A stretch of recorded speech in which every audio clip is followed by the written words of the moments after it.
and teaching the people the foundations of Quranic message in, for example, Darul Arqam. How many hadiths you can find? For how many years? How many? 0. Why? Because they were just listening for themselves, trying to understand the message, and mostly the message was concentrated on the Quranic teaching, but not for the practical matters. In Medina, later period of Medina life, in the life of the Prophet, was something to do mostly was something to do with the practical matters. So we can hear a lot of narrations about the practical matters. One of the reasons is this. One point we have to pay attention to when we read the hadith, we have to bear in mind this reality. So the people were asking, what shall we do? How can I really, what am I going to do when somebody tells me this and that? All the practical things, how can I make my ablution? And if I do something while I am praying, does this thing really spoil my prayer? That the people's concerns were this kind of things. Another fact that we should never forget, we discussed this because it was so important on various occasions. I remember mentioning this. I call it the narrator factor. Narrator factor. Everybody is unique here. Everybody is unique. So you pay attention to one point, another person pays attention to another point. So you listen to a talk which took place, let's say, from after Salat morning prayer until the noon prayer, let's say 6 hours. The Prophet was with us. So what I do, I narrate one sentence out of 2, 3, 4 hours discussion. Right? One sentence. This sentence first, according to the expectations of the narrator, is selected and influenced by the question people ask. So they narrate this, they keep narrating. We should never forget that. 4 caliph period lasted 29 years. Right? Afterwards, what happened? Kingdom took over the administration of the Muslim community. Kingdom means kings. What does it mean? Takes notes of how to administer this society only. They don't really pay attention to the real need of the individuals. They pay attention only how to really control the society, keep them under control within a peaceful manner. Yeah, to establish how to really manipulate the people's administration. So these people, of course, with the kingdom supported the scholars who paid attention or ready to help the kingdom administration to spread or to teach people what to do, what not to do. So that's why the focus of the people were mostly on the practical side of Islam again. So the people listen to the Prophet 3 hours. If I come, for example, let somebody here is here, we are having a halaqah here for, I don't know, 1 hour or 1 hour and a half. We started late, so sorry for these technical problems. Okay. And if someone says, for instance, how was somebody sitting here? So you pick up this event and narrate it. You know, if your interest is, why should I believe in God? What do you do? How should I believe in one God? Do you narrate anything from the Prophet? You say, go to the Quranic teaching, right? So start studying, especially the Meccan period revelation, because foundations are there. So you don't narrate anything from there. But most of the narrations, or teachings of the Prophet during the Meccan period was about foundations of the belief system that the Quran introduced to them. That's why he used to speak to people alongside with teaching the Quran. How do we know? Because there is one narration. There's one narration in 6 Kutub al-Sitta, the most famous, accepted by the Muslim community in general, as far as the authenticity of these books are concerned.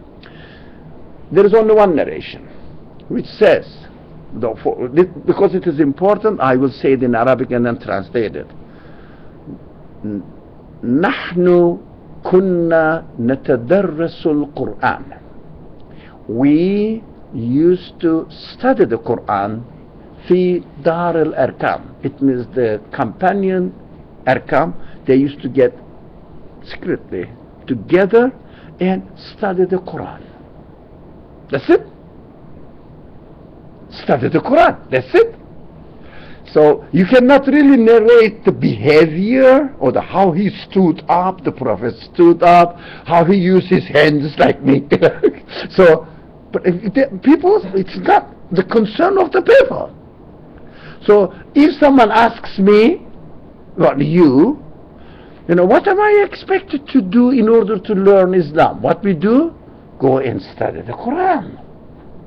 How did Islam, how the religion of Islam was established? By teaching the Quran. But when it comes to the practical matters, then you can narrate them. You know, while the Prophet was praying, he did this, somebody came in, and another person was unhappy with this person. The Prophet warned him not to get excited, not to be rude to him, etc. Practical things. According to the questions asked by the people. Right? Questions asked the people. And the narrators, we have to take the narrator's position into account.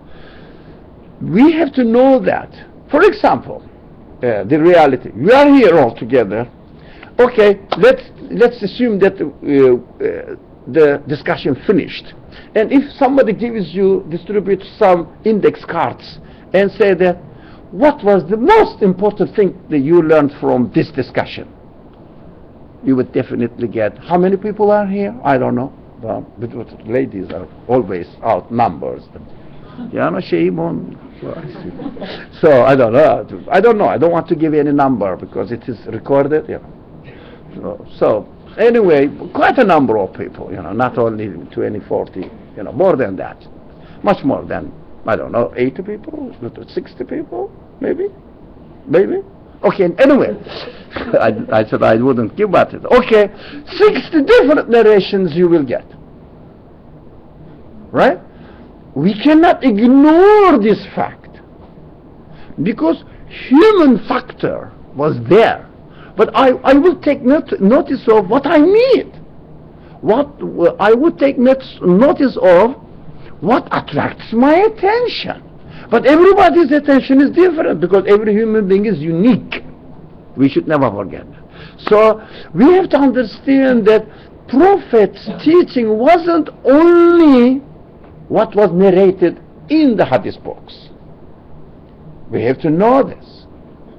So it doesn't mean that we shouldn't really rely on narrations, but we have to bear in mind these are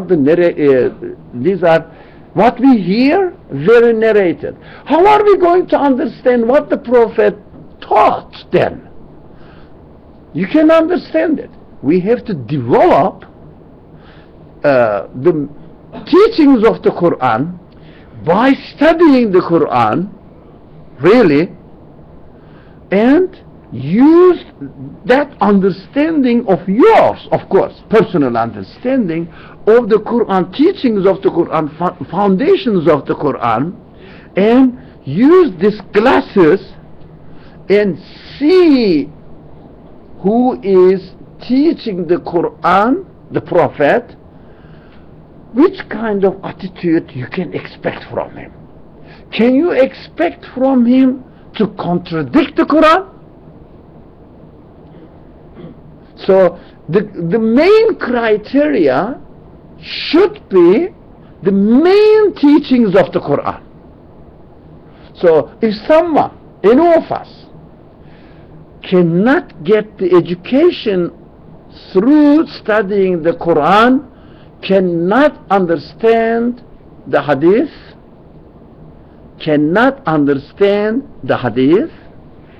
so he should stop, go back to the Quran. The more you are accustomed with the foundations of the teachings of the Quran, you will have a brighter vision of the behavior of the Prophet. You have to say, why Prophet behaved in this way? Because it is narrated that something happened and the Prophet did this and that. Why do I think that the Prophet behaved in this way? Because he is teaching what the Quranic message is. You cannot really isolate the teachings of the Quran when you are studying the Hadith. So one thing, inshallah, at this stage I have to mention.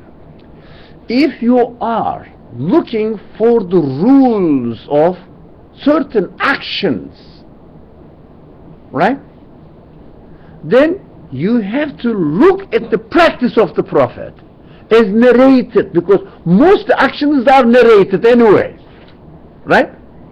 Most actions have been narrated. So you have to look at the Hadith. But if you say, I'm going to understand what Islam is all about, what do you have to do? Go back to the Quran, get the foundations, and prepare yourself in order to understand what is behind, what the wisdom behind the teachings of the Prophet. It means you cannot really understand the Hadith if you have not grasped the main teachings of the Quran. But if you are looking at the religion of God from practical side, you have to look at the practice of the Prophet Muhammad ﷺ and then understand the verses of the Quran related to this subject. For example, inheritance law, or the capital law, capital punishments, or capital punishments, law, penal law, sorry for my pronunciation, penal law, penal law. So there are some regulations. There are not many. Don't worry about it. There are 6,666 verses in the Quran in general. Yeah, it depends on the some punctuations matter. It may be 6,650 or 80, but it's a matter of punctuation. So, but only 300 of them are related to the practical side of Islamic life. Yeah, even with those 600 of them are not really going into details. Saying that Iqamis Salah wa Atu Zakah. It means pray and give to charity. Sister, I will say the Iqamis Salah is not only prayer, to establish prayer in your life. What does it mean? I don't know. To establish prayer. So we have to understand what prayer means alongside with the teachings of the Quran. But when it comes to practical life, you have to go back to the Hadith narrating outwardly how the Prophet performed the prayer, but definitely outwardly. Can you imagine that somebody is praying here, somebody looks at this man, apart from the narration of the outward practice of the prayer, he will tell you what was going on in his understanding, in his heart. Is there any way? You just said that no, he bowed down like this. That's this way. He stood up and bowed down like this. And stood up again. And he was saying something. No, you don't know what he said. Yeah, because if it is a silent prayer. So, and then he put his nose on the floor. You just narrate outwardly. So what we do, if we really concentrate on the narrations of the narrations from the Prophet for practical reason, we have to bear in mind that I am just taking the picture of the outward actions. How about from as a human being, what was this man doing there? What kind of feelings he was really growing or brewing in himself, within himself? No one can narrate that. That's why we have to be very careful not to fall into only the outward form of prayers or fastings or giving to charity, outward form. Why? The Prophet, the narrations, they say, but the Hadith said that the Prophet did this. What did he do? For example, he stood up and recited certain amount of verses from the Quran, all right? And when he heard, I really love this hadith, when he heard a child is crying, all right, it means the ladies are there. Well, it's very dangerous. So the girls, the women are there with their children, or men.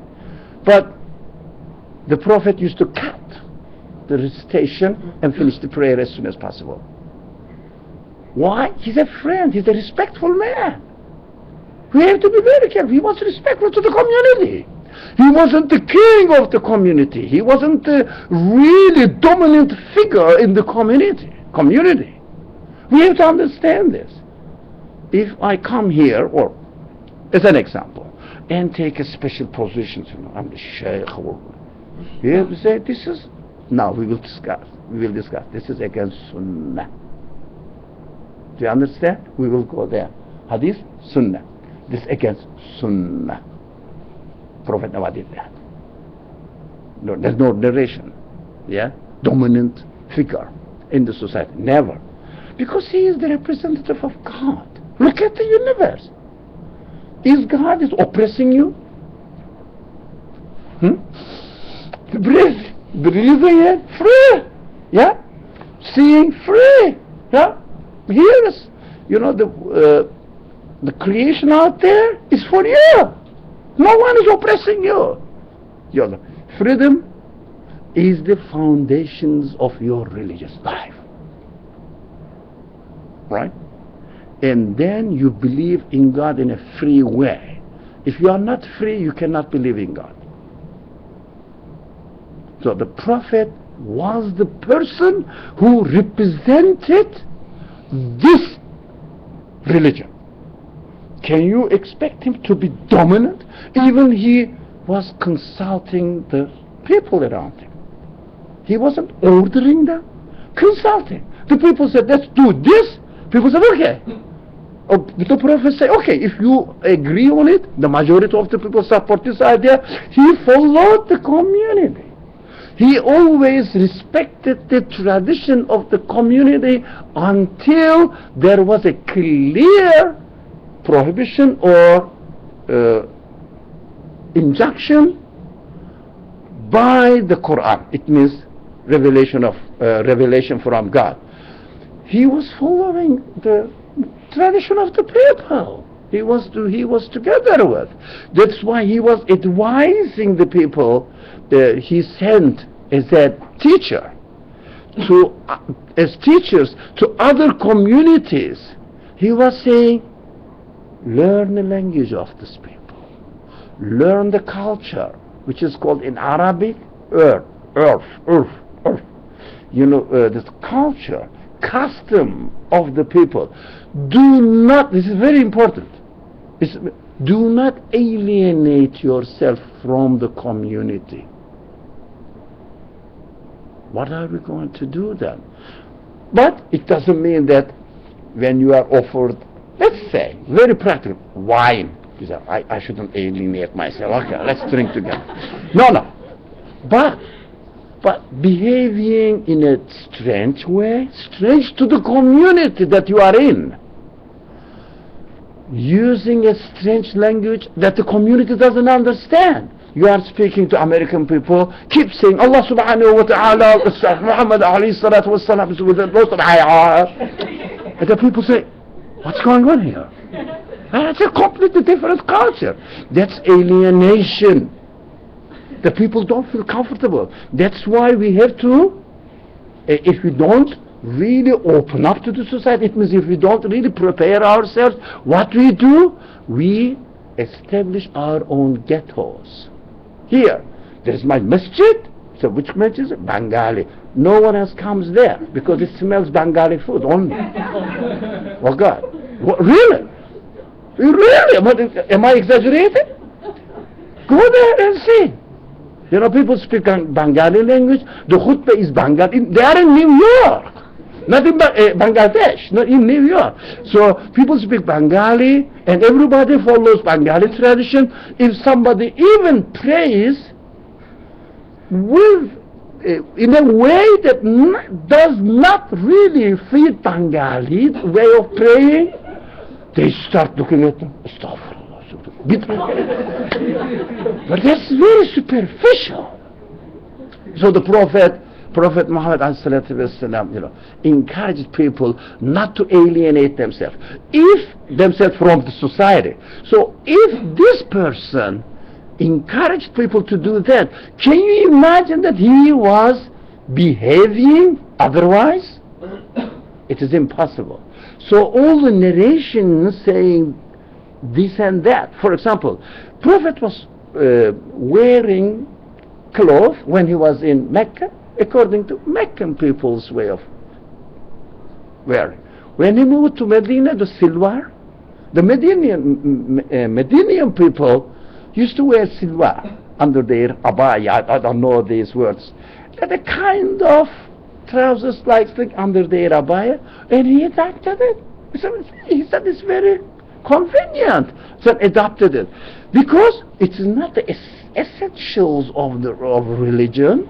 Because the essence of the religion or the essentials of religion is establishing tawheed, not committing shirk, and establishing belief in the eternal life.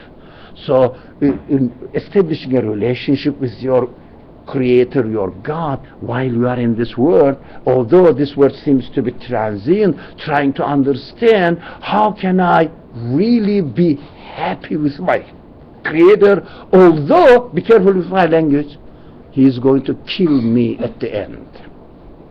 How can I love this Creator? He's going to kill me at the end. Isn't it? Everybody dies, with no exception. Why don't we see that? So how can I manage with this? So study the Quran, you will see. You will see how we have to establish our relationship with the Creator, and how we should really understand the real nature of death, how we should really understand the real nature of the transience of this world. These are all from the Quran. So can we summarize or recap what we said?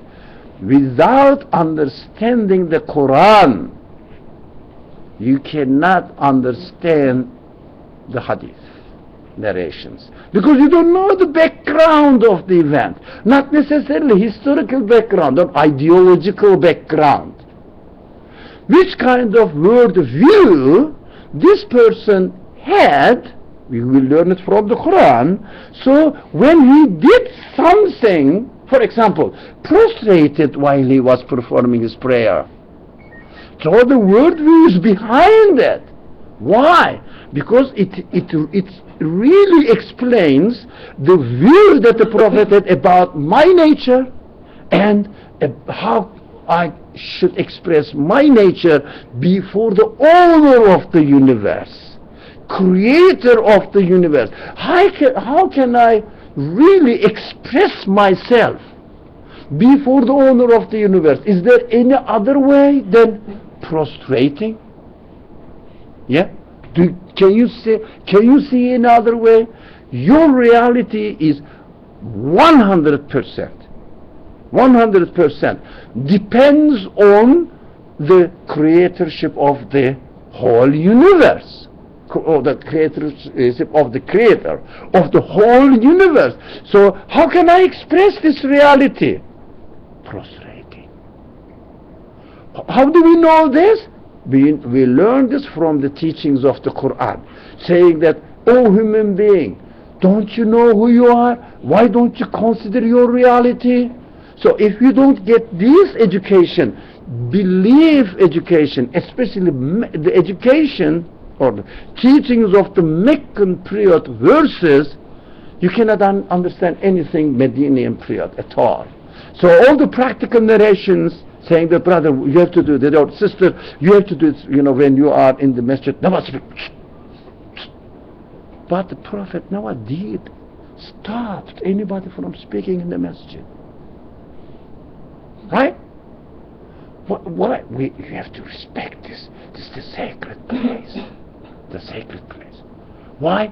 We pray here. Everywhere is sacred. Everywhere is God's property. Excuse me. Everywhere is God's property. Everywhere is sacred. Everywhere the God says, wherever you turn, you turn to God.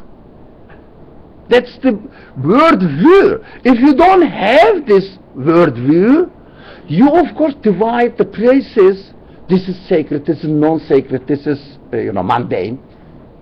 This is not very important. You pray and you are very respectful here. When you go out of the prayer room, you start behaving in a loose way. What? It means there is a difference between here and there. What? So really we have to understand the fundamentals, fundamental teachings of the Quran. So when you read the Hadith, bear all these kind of elements in mind, and then try to understand the Sunnah. Sunnah is different from Hadith. How? Can anybody say anything? How really the Hadith is different, or the Sunnah is different from Hadith, or other way around? The Hadith is Sunnah is different from Hadith. How? We will do some trainings, inshallah, about this. Read a Hadith. Yeah. For example, I say, Asim. So, or Brother Asim. If I say, Brother Asim, don't sit like this, don't misunderstand. Carry on. But don't sit like this. No. Sit in another way. Hadith narrates that you should sit in a certain way, not in another way. Alright? That is Hadith. But is it important? To me, it is important only 10%. What is the 90% of this narration? Just a minute. What did I do in front of this many people? I warned the brother. Can we do that? Can the Prophet Muhammad ﷺ really interfere into the behavior of the people personally, especially within the community? Never. That is Sunnah. Do you understand the difference? So Hadith says, sit in this way. You have to make the meaning out of this narration where they were, let's say, in the masjid. The Prophet never does this, but listen, just came to my mind that this may be an example. So in the masjid, in front of other people, warn somebody. So I can warn the people as a Sunnah, following the Sunnah. Sunnah means the way the Prophet behaved not what Prophet said, not Prophet did as an action, but not Prophet, for example, doing that, and the Prophet never, for example, prohibited us from doing certain actions. But we have to read the hadith, that between the lines and text, and use your wisdom according to the main teachings of the Quran. Main teachings of the Quran, never forget. Main teachings of the Quran. The Prophet is a person. So what shall we do, sister? So Prophet is the person who is employed to represent what? To represent the creator of the universe. The creator. That's why I don't give you the chance to say it. You just say it. So I know. This is the creator of the universe, and really is employed, if you like, or giving the mission to teach human beings to fulfill the purpose of their existence on earth. That is the definition. Why am I here? Prophet is there to teach me why am I here. Not necessarily to do certain actions, but how can I fill in the certain actions? Which kind of understanding I should have? Which kind of mentality I should have while I am dealing with my personal life, or with the life, with my interaction with the rest of the world. So the Prophet is never, we should never forget that the Prophet is the person who is employed to put the teachings of the Quran into practice. Of course, I know because we hear this a lot. Aisha narrates that khuluquhul Quran. He was a living Quran, etc. But what does it mean? He was a living Quran. What does it mean? Anybody? What does it mean? He was a living Quran. What does it mean? Sorry? Somebody here. So the embodiment of the Quran. So what does it practically mean? So example of the Quran. Again, go further. Very good, very good. Go further. What does it mean really? Being an example of the Quran for my practical reason now. For me, for you. So the rhetoric is beautiful. He was the living Quran. He was the embodiment of the Quran. Okay, this is rhetoric. What does it mean for me? His action, Yeah? I mean, in all teachings in the Quran, he represents he acted upon it. He acts upon the Quran. Yeah. So come to our subject now. What does hadith, narrations from his life, mean then for you? When you read a hadith, how are you going to read it? Based on what he did. Sir, say it. We look at what he did. We look at what he did? Or how he did. No, I will declare a war. So here we look at what he did, or we look at how he embodied. Okay, you wanted to say something. Yeah, Carry on. I guess you're probably going to but the question we ask ourselves is, when we read the Quran, how can we apply it to ourselves? How can we make it part of our life? So when we read the Hadith, you read it with that question in mind. How do I apply it the way Muhammad sallallahu alaihi wasallam applied At the level of action? Action, behavior, just everything. No, but what? Where? Again, but we are here now to make the distinction between Hadith and Sunnah. Yeah, we have to be very careful because our minds are occupied with the forms of actions. Our minds are occupied with this. It doesn't mean that the actions are not important. No, they are. Definitely they are. But the prophets being embodiment of the Quran means in the action we should look for the teachings of the Quran. What is the main fundamental teaching of the Quran? Tell me. Establish the oneness of God. Establish the oneness of God. It means no deity for you in this world. Nothing has a divine power in this universe. Only the one who created the whole universe.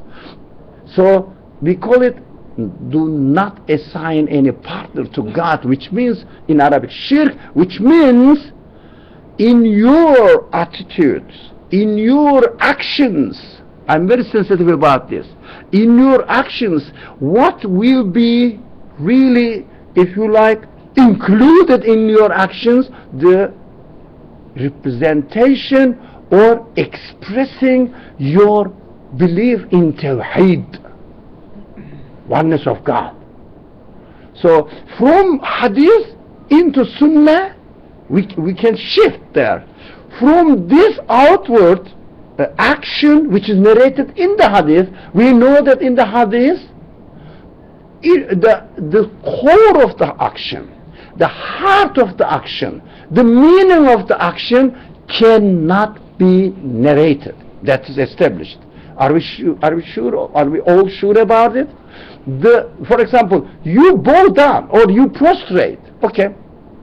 What did you feel? What did you want to express? I don't know.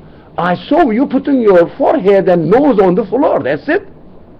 So, if you really concentrate on the action, you sit you stand in the row and start looking at your brother or sister next to you, whether he is really bowing in a 90 degree or less or more. Sorry. Imam Khalid is here. So sorry, if you do anything, any mistake, we ask for.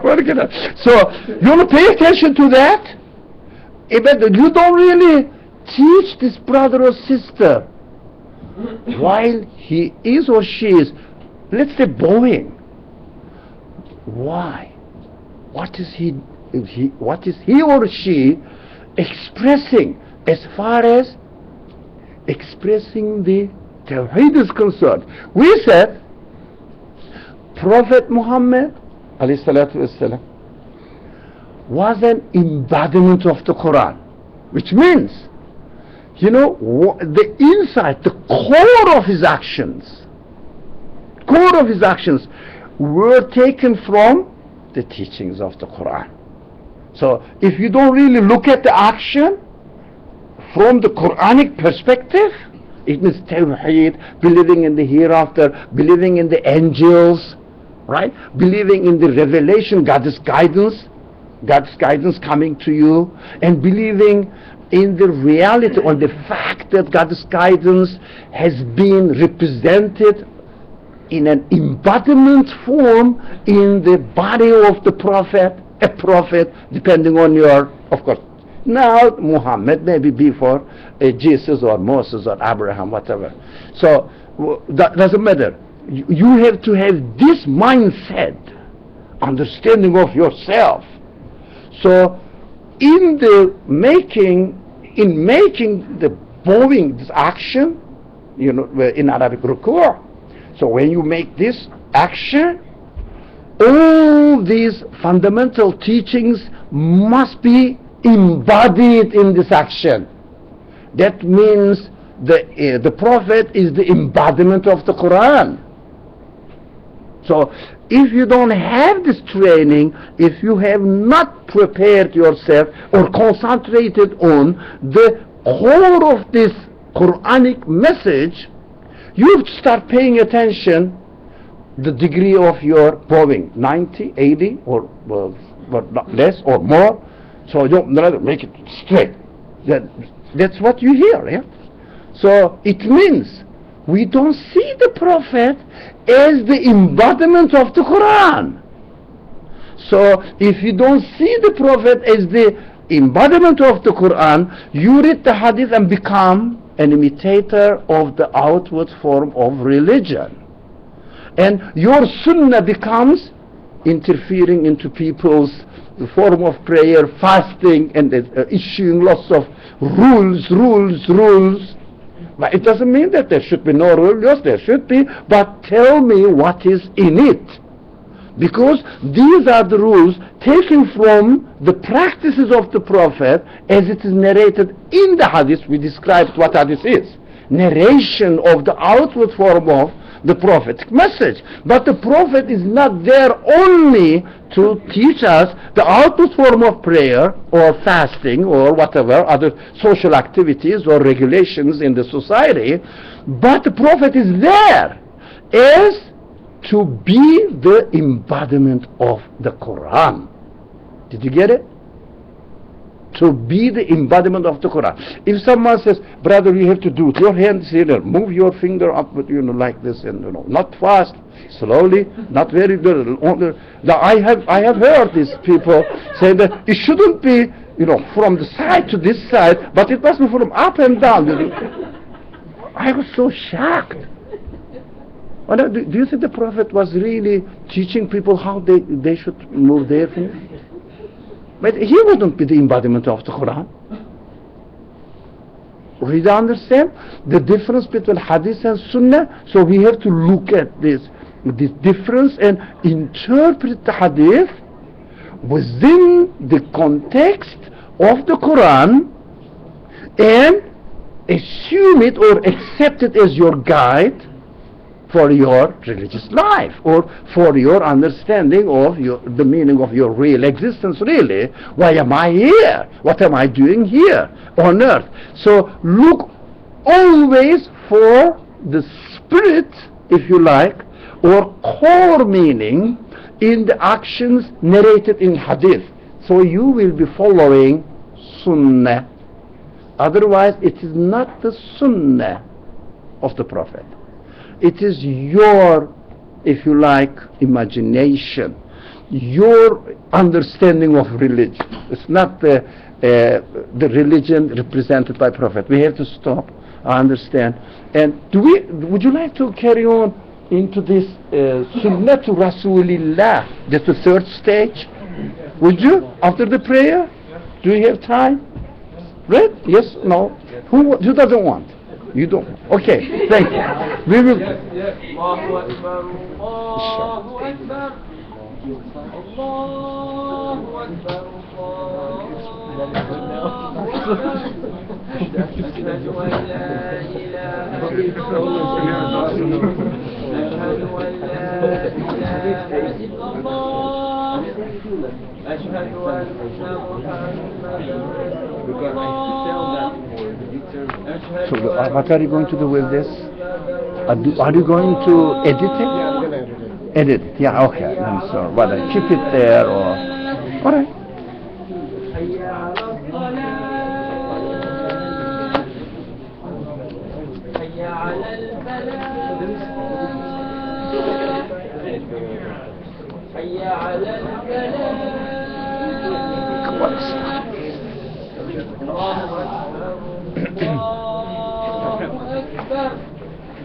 لا إله إلا الله.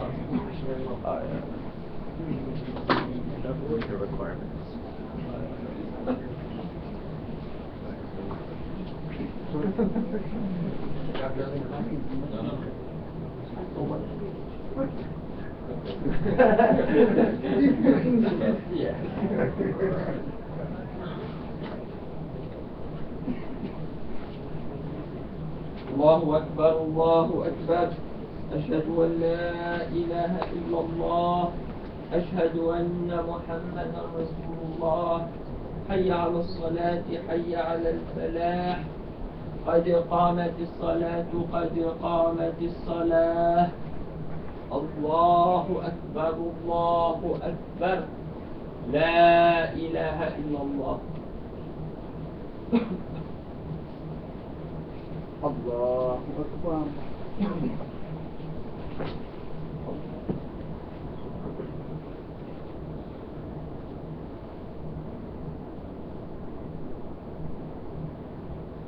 الحمد لله رب العالمين الرحمن الرحيم مالك يوم الدين إياك نعبد وإياك نستعين اهدنا الصراط المستقيم صراط الذين أنعمت عليهم غير المغضوب عليهم ولا الضالين.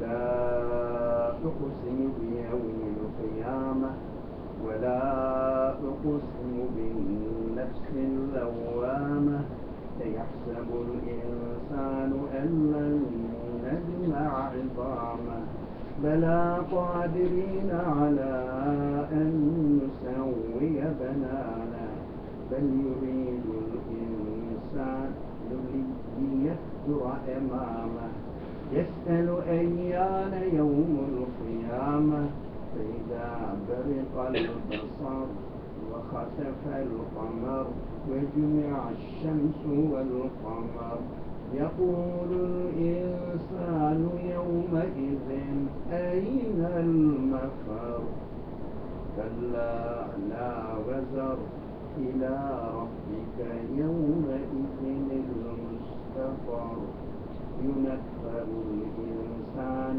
يومئذ بما قدم وأخر. الله أكبر.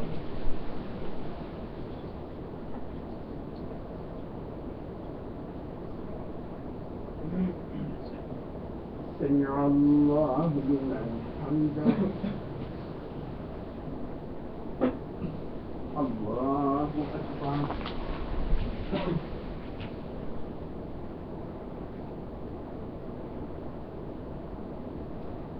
الله أكبر. الله أكبر.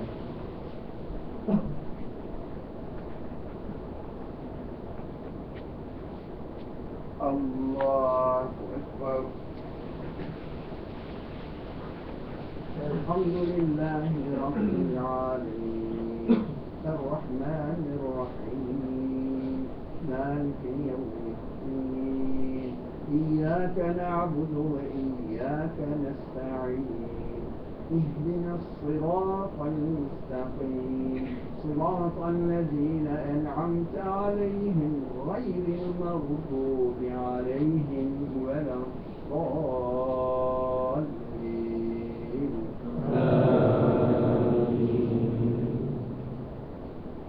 بل الإنسان على نفسه بصيرة ولو ألقى معاذيره لا تحرك به لسانك لتعجل به إن علينا جمعه وقرآنه فإذا قرأناه فاتبع قرآنه ثم إن علينا بيانه.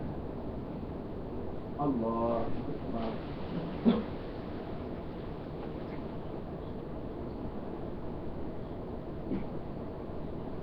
سمع الله لمن حمده. الله أكبر.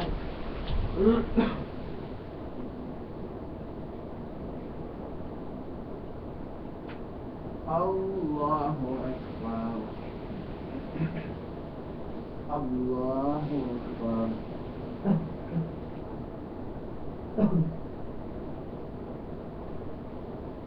الله أكبر.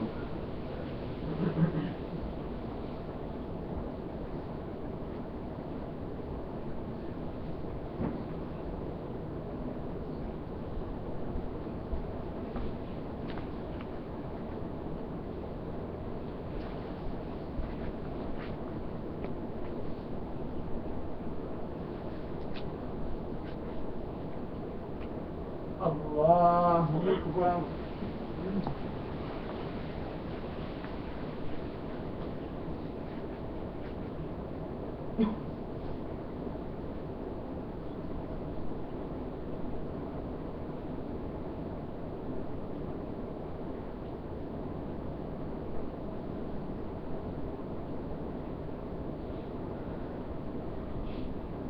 الله أكبر.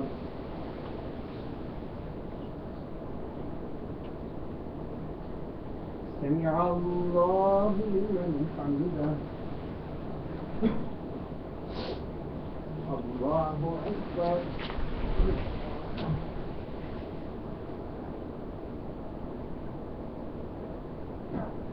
الله أكبر.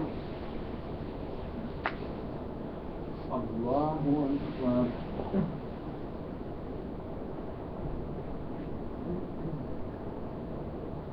الله أكبر.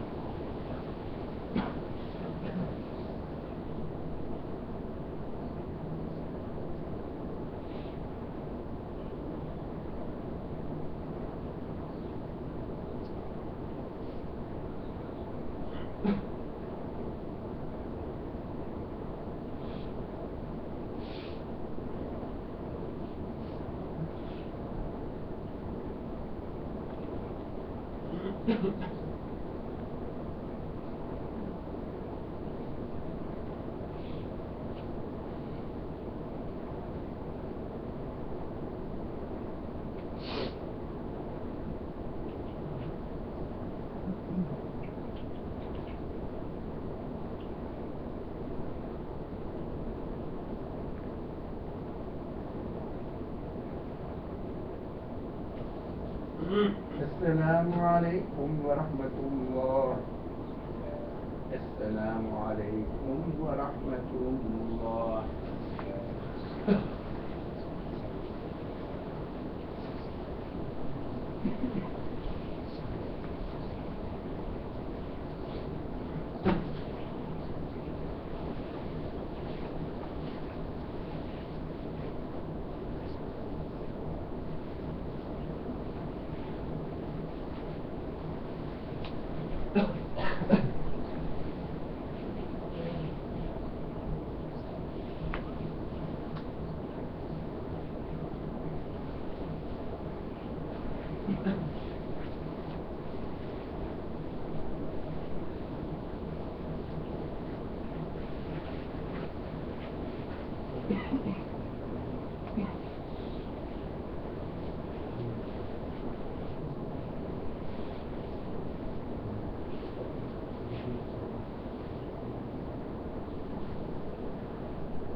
Now it's working.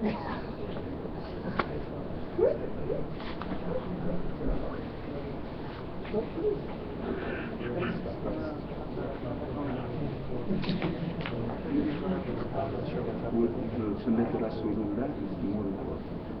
How are we going to shift from Hadith to Sunnah to Sunnah Rasulullah? But really what we are going to study is very essential to me.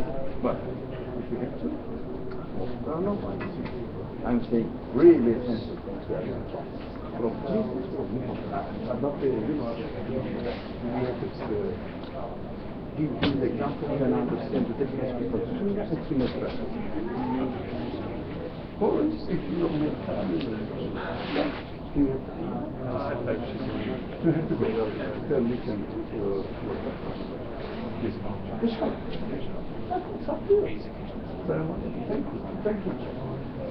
Okay, let's go back without really further delay.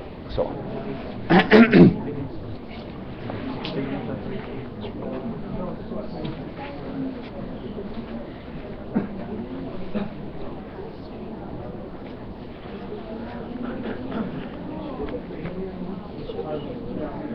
shall we resume now, inshallah? Okay. Okay. Bismillah.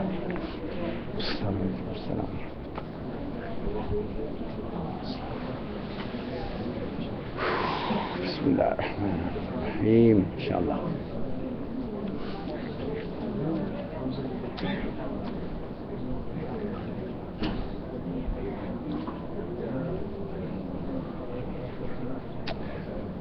A'udhu billahi minash shaitanir rajim. Bismillahir Rahmanir Rahim. Inshallah we can resume the second part of the discussion. How can we go from Hadith into Sunnah, now from Sunnah to Rasulillah? But what is the difference between Rasulillah, Sunnah to Rasulullah or Sunnah itself? But this is just a matter of emphasis, which means the matter of emphasis means what is the Sunnah? But I will give you one example from the Prophet Jesus, peace be upon him. So people, it's an interesting event, you know. So it is among the Christian theologians discussed a lot, but I also looked at the case from a certain perspective, especially from Quranic perspective, and see what a prophet of the messenger of God could say, could teach there. So people were not happy with the prophet Jesus. They wanted to get rid of him because he was really undermining the authority of the rabbinic tradition or rabbinic authority, you know, religious authority. It means religious clergy. So they were not happy. So they wanted to make him fall into a situation that the Roman authority will punish him. So as a rebel. So he was speaking to, like all prophets, you know, speaking to people, being together. There was no formality. So they were speaking. So he was speaking to the people around him, and there was a deliberate tricky question to the Prophet Jesus. But be careful. Look at the narration. Is here. You read from the. It is from the Bible. You know, you read from those people who are familiar with Bible, coming from that background. They will know it. They asked him, Master, okay, are we going to pay tax to the Roman kings? Authority. It means secular authority. He said, be careful, everybody, really be careful. He said, do you have any money with you? He said, yes, we have some. Give it to me. When he took the money, he saw the Caesar's picture on it, printed on the coin. Be careful. And he said, okay, give it to Caesar what he deserves. Give it to God what he deserves. Right? What is right? Yeah, you get it? Who is speaking? The prophet of God is speaking. Why is he speaking? Why is he speaking? To teach people how they turn their worldly life into an eternal life, or how they really attach themselves to the divine source. So what is it to do with this money then?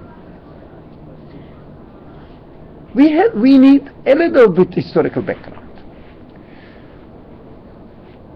In order to pay or give charity to the temple, there were money exchangers around the temple, because temple were not allowed to receive charity with the Caesar's name on it, with the money with the Caesar's name on it.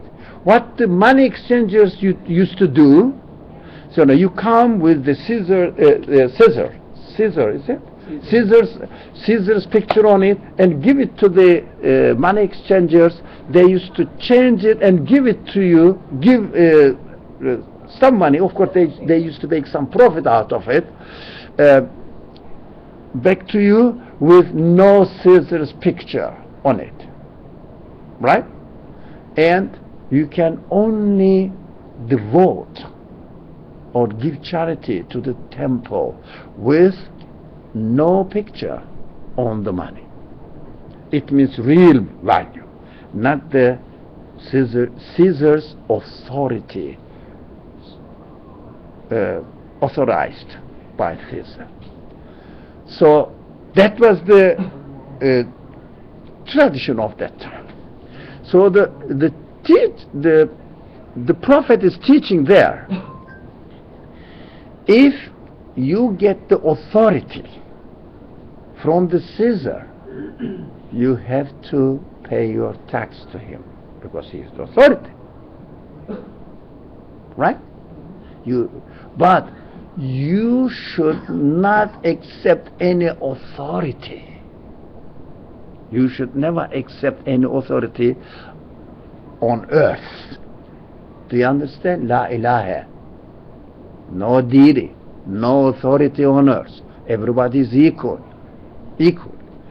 So, in order to pay charity, but zakat, it means in the name of God. So the authority of God needs to be established and acknowledged. Right? Authority of God needs to be acknowledged. So what he did, so you have the money in your pocket, the person who asked the question. It means with the Caesar's name picture on it, it means you have already accepted the authority of a person on earth over you. You have to pay your due to him, or his due to him. You see how he is teaching? How he is teaching how to submit to divine power only. It means establishing the authority of God. They call it in Christian tradition, kingdom of God on earth. Not kingdom of the kings on earth. Do you understand? Is it clear? Is it clear? Or it is puzzling?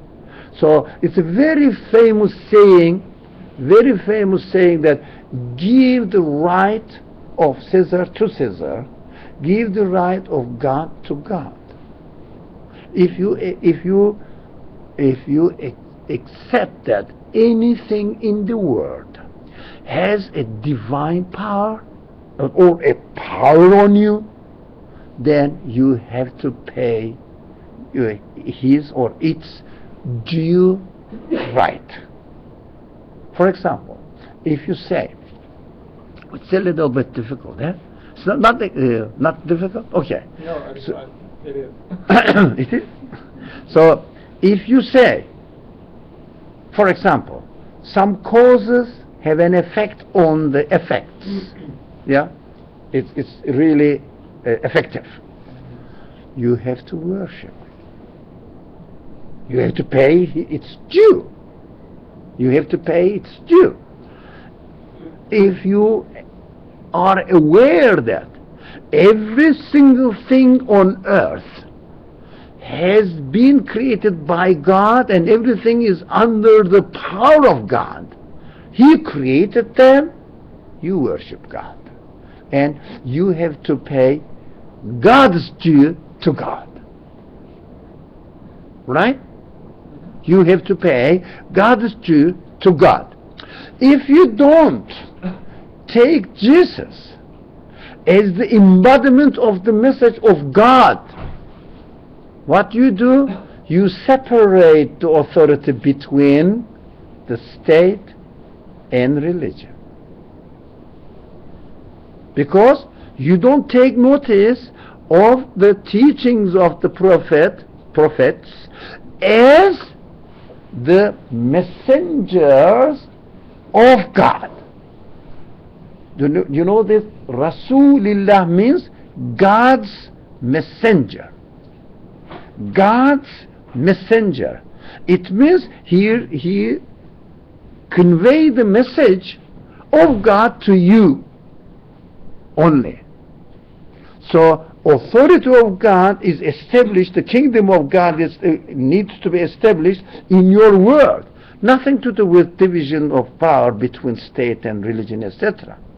It is what is going on.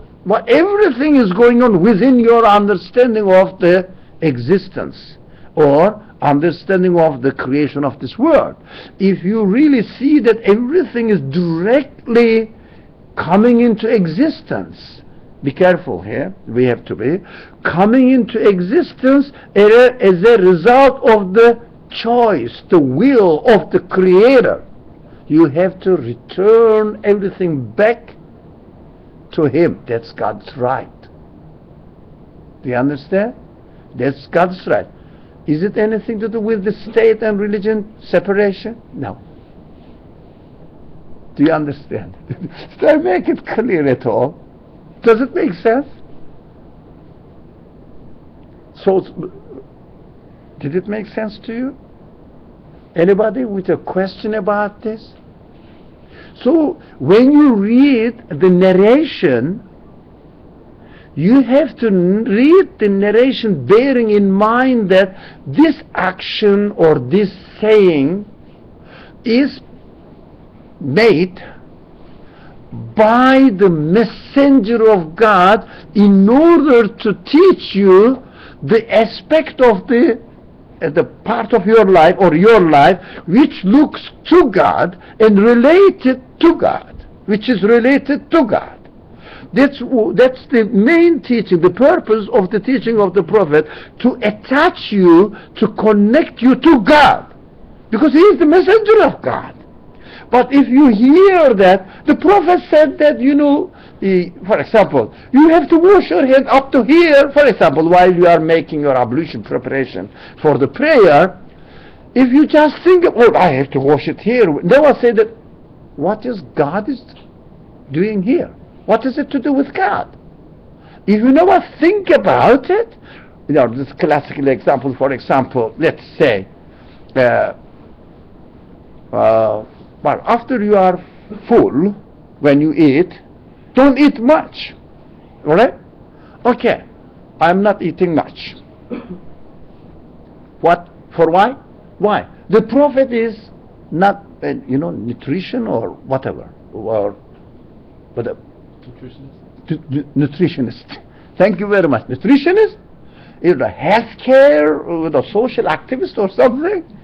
Prophet of Rasulullah means Sunnat Rasulullah, the way of the messenger of God is coming and introducing the message of God to you. So for each hadith, although it may be with narration, it may be difficult for you at first, but after years and years and years of studying the Quran and going into studying the narrations from the Prophet and making a lot of exercises, how can I see the teaching of the messenger of God here? It means the aspect of the event which looks to God.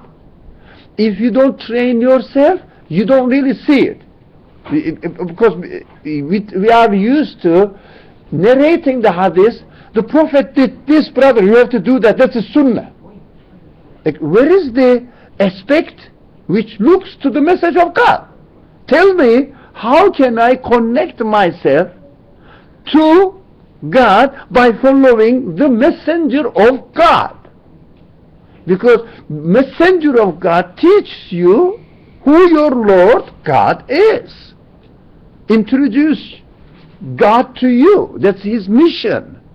So you have to look at only from introducing God to you perspective, from the perspective of introducing God to you.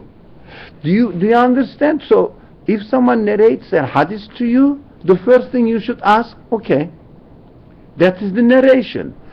How can I know my God through this narration? Become aware of my God through this narration.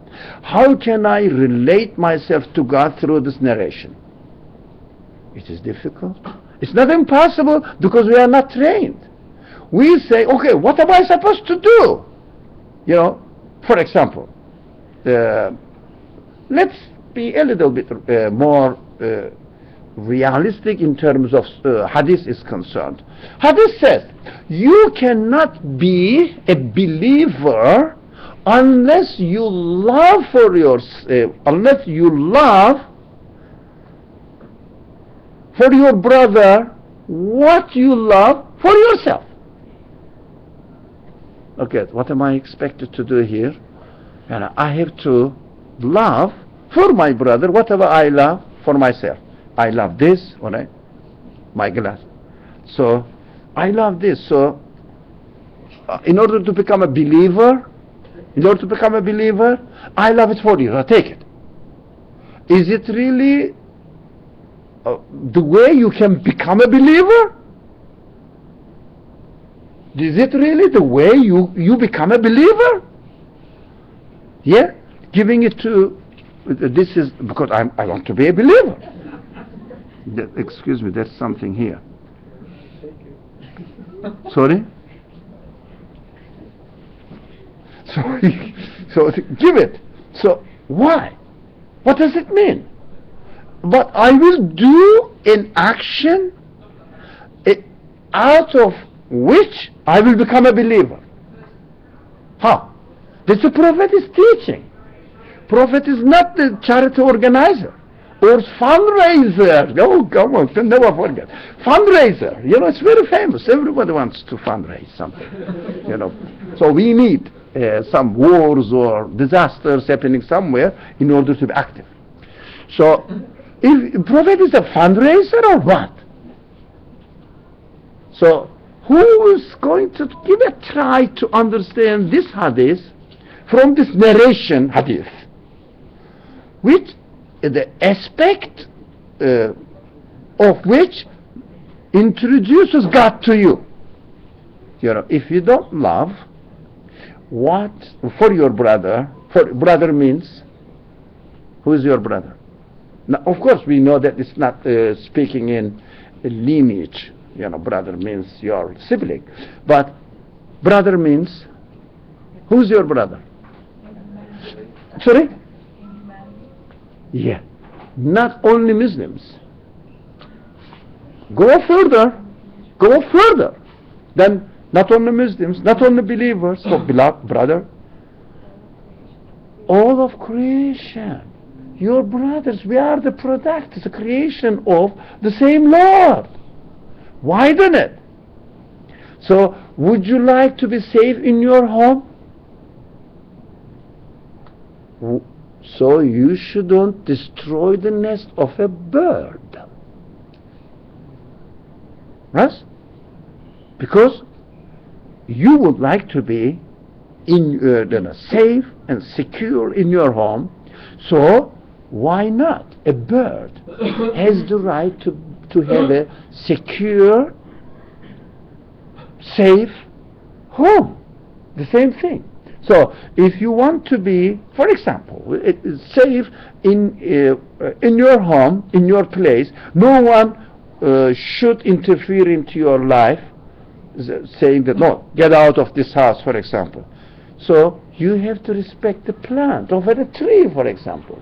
If the tree is growing here, why do you cut it? So that brother means all creation, really, all the created world. So we have to treat our brother in a way that I should want for it, for him, for her, for it, what I want for myself. Why? What is the Rasulullah, God of messenger of God, is functioning, teaching me there? What is it? Anybody? Any teaching me there? In order to be able to love for your brother what you love for yourself, what do you have to acknowledge? What do you have to be aware of? That we're all interconnected? Sorry? That we're all interconnected? Interconnected between themselves? Now let's say that how I can be interconnected between you and me. That's very good. Let's step by step go further. Very good. You and me are interconnected. How? What is the significance of that? You are a part of me. I am a part of you. We are interconnected. Sorry, but you know that I will die. Huh? I don't know about you. So people don't want to be, reminded that they are going to die. But I don't think you are a brave person, so you don't mind. You will die. I will die. Where is our connection? Where did we come from that we are interconnected? So, any further? We are interconnected. That's correct. You spoke to me. I understood what you said. When I asked the question, you understood and replied. So we are really interconnected. But what is the significance of being interconnected in this manner? What does it signify? What does it tell me? Can it happen by chance that we are randomly, haphazardly became interconnected? Can you? Can we? I suppose the answer would be no. No. Yeah. See, let's be realistic. Yeah? We cannot be, for example, by chance I accidentally happen to be here. You, as a result of accident, happen to be there. And we are interconnected. Why? Yeah. You go on the way and there's somebody next to you, say, we are interconnected. Yeah? Give me your money to me. Your the purse. Give me all. But we can't, because there is a deliberate organization. Now the messenger of God is telling us that we are coming from the same source, and acknowledge the source, so that you say, for example, I have this one, this beautiful, all right? Well, which is very, very expensive. I paid maybe $30 for it, because this is from the Walmart. So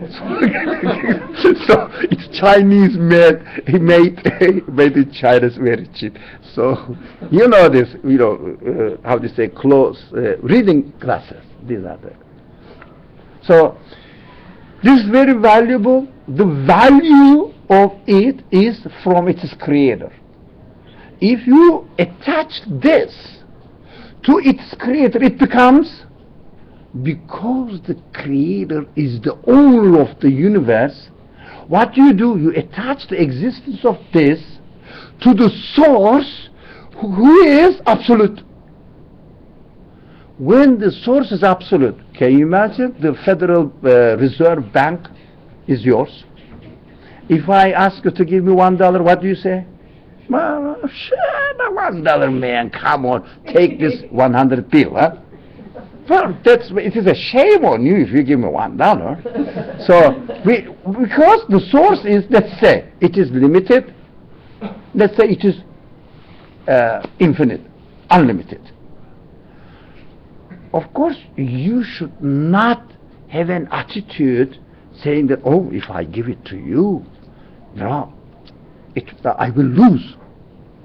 Because this one, if anything, is given to us in order to know and become aware of its giver. Who gave it to you? So if you say, for example, simple example, I have these hands. Okay, you have, that's good. Why? Why do we have hands? Do we have legs? Or why do we have this light or atmosphere or molecules in the air? Why? Why do they exist? Why do they exist? If you don't think about the reason why they exist, I'm sorry, you are not using your human qualities. Because human beings are conscious beings, and conscious beings ask questions and investigates. Why is it so? What am I? I am aware of the existence of this. When I will say, where did I get it? What am I going to do with it? Who has given it to me? Why do I have it? I have to question. I am a human being. I am a human being. If I don't question, it means I am ignoring my consciousness. Yes? If I ignore my consciousness, I am not an intelligent being. If I am not an intelligent being, who am I? If someone is not an intelligent, is a person, it doesn't have intelligence, what do you call it? Mad? Animal. So the Prophet comes and teaches us the source of our existence, how to relate ourselves to our source, and see the value of the things that we have here, or we have been endowed with, we have been given. So the prophetic mission is to teach me, are you aware, excuse me, are you aware that the thing you are given is coming from an absolute source, the creator of the universe, and the source is absolute? Do you have any worry about your being? The source is absolute. Let's say, Federal Reserve Bank is yours. The source, you use million, trillion, doesn't matter. If you, they are limited, but if I'm going to make a joke. It's a little bit political, but please don't misunderstand me. So we said, if there is no Federal Reserve money dissolves, alaykum salam, finishes, you can reprint it. Don't worry.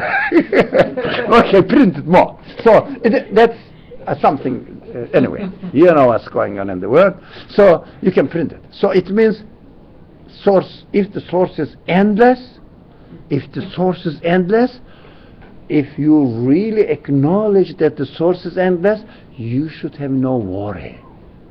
If the source is limited for you, you have every right to worry about it. Because it is limited, If you use it, if you give it to somebody, it will finish. You won't have it. But if you attach the existence of this thing, anything, to an eternal source, you have no worry. That's why if you don't acknowledge, now we are understanding what Sunnati Rasulillah, it means the way of the messenger of God. Everything he teaches, or everything he says, everything he does is for the purpose of attaching me to my source, God. Because he's the messenger of God. You cannot expect anything else from him to teach me. He is not the best farmer. He is not the best, finance guy, or he is not the best engineer, but he is the best man who acknowledges who owns this universe and teaches me. He is the representative of this God. So I have to understand that if I don't feel very comfortable to share what is given to me with my brother, it means I am not attaching myself to the absolute source, which means I am not a believer. That's why the Prophet speaks clearly. لا يؤمن حتى يحب لأخيه ما يحب لنفسه. Very clear.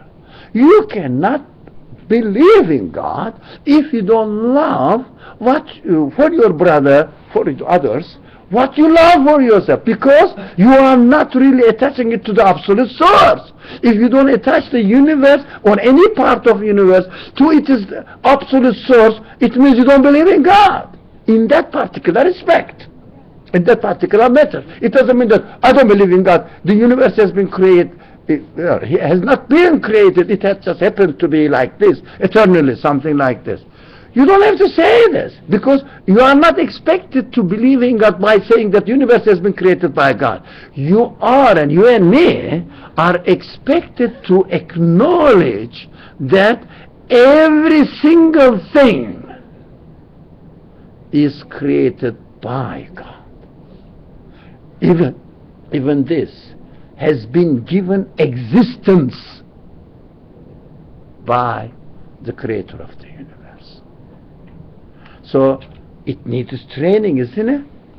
It needs really for me to concentrate on the aspect of the teachings of the prophets and the narrations, especially in the hadith form, to see and look and question, be free to question.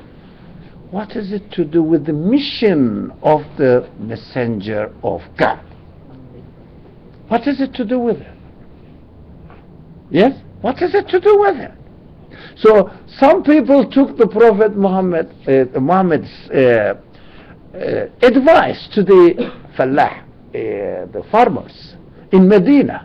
They were pruning the maybe date palm trees, and he says, why do you cut them? Don't cut.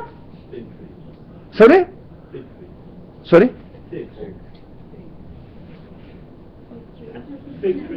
Fig trees? Alright, doesn't matter, man. You cannot cut. Alright, thank you. To be realistic. Fig trees or others. I don't know whether fig trees are to be pruned.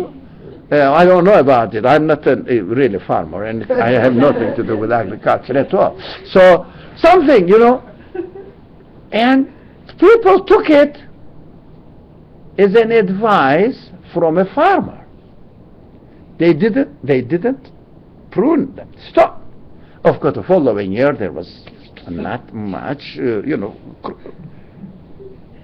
I always confuse this word, crops. We said, why the people are not really getting good crops? There's a prophet, they said to the prophet that, you told us not to cut them. What? I'm not a fellah, I'm not a farmer. I am the messenger of God. You should listen to me as a messenger of God. The one, a person who introduced God to you. So you shouldn't take me as a fellah, I'm sorry for this Arabic word, as a farmer. So they didn't take it. They took it as we do, as we take the hadith narrations for the nominal meaning, literal meaning of that. It is a crime. If you are careful to read the hadith or the Quran or the revelation or the teachings of the prophets in a literal meaning, it is killing the prophet or the messenger of God, and having a person who is a very wise man but doesn't know the reality of the existence. It means you are killing Rasulullah, leaving Muhammad as alive. Do you understand this? Do you understand this? So it is a murder. Reading the literally, listening to the prophet in his sayings or narrations literally. So what did the prophet say? You know, the sister said, the whole universe is our brothers. Why do you cut our brothers? They are, with the teachings of the Quran, they are glorifying God. Let them glorify God. But he didn't know if they did not prune the trees, they wouldn't be able to glorify even more.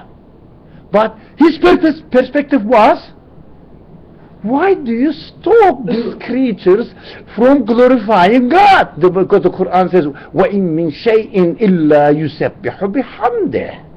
Everything in this world, or there is nothing in this world which does not glorify God with praise. So these are glorifying God. But the farmers are expected to say, oh, this is messenger of God. He looks at the matter from belief connection perspective. But since he wants us to acknowledge that these creatures are really glorifying God, that is the main teachings of the Quran, so we have to prune it, we have to cut them, so they will glorify more next year. So, do you understand? Your attitude towards the teachings of the Quran changes your understanding of Hadith. So, is it clear? Some examples? So, we have to be very careful while we are reading the Quran, again and again. While we are reading the Hadith, again and again. If we do not concentrate on the main teachings of the Quran, we should not read the Hadith. You cannot understand. Now, you can read the Hadith literally and start imitating the outward form of the Prophet's actions, but lose the heart, lose the core of the teachings. It is a very dangerous thing to do. It is really insulting the Prophet or not doing any justice to the messenger of God. So we have to go there. Rasulullah, the messenger of God. How he established a connection between me and my Lord God. That's the mission of the Prophet. Any questions? Anybody? Questions, rejections, saying that, oh, you are insulting some people, blah, blah. I am ready. So I don't mind. So please, we never heard this or something. If you say, I don't know whether you say it or not, it's up to you. So any concern, any question, time is 10 past 9, 10 minutes after 9. So I'm not saying you shouldn't, but if you have, please do not hesitate. Ask. If you don't, I will close the session. But Aisha still... Sorry? We still have some time before Aisha. Anyway. So Aisha's at 9:37. 9:37. Oh, but you know, it will be too late. And some people may like to go. So, inshallah, we will carry on this subject. Maybe, you know, and may try to make some exercise on it. I understand that hadith narrations, hadith studies are overtaking Quran studies. So I thought, no, we have to draw the attentions of the people to the Quran. I really, really believe that. But at the same time, I say, yes, but hadith narrations are not separate from, are not really lacking the teachings of Imam. So we have to learn how to really read the hadith in order to get guidance concerning our Iman, belief in God. So take some exemplary hadith and study them and have some training, from time to time. We have, inshallah, as God permits us, we can study and carry on this, inshallah. بسم الله الرحمن الرحيم سبحانك لا علم لنا إلا ما علمتنا إنك أنت العليم الحكيم وآخر دعواهم أن الحمد لله رب العالمين. الفاتحة.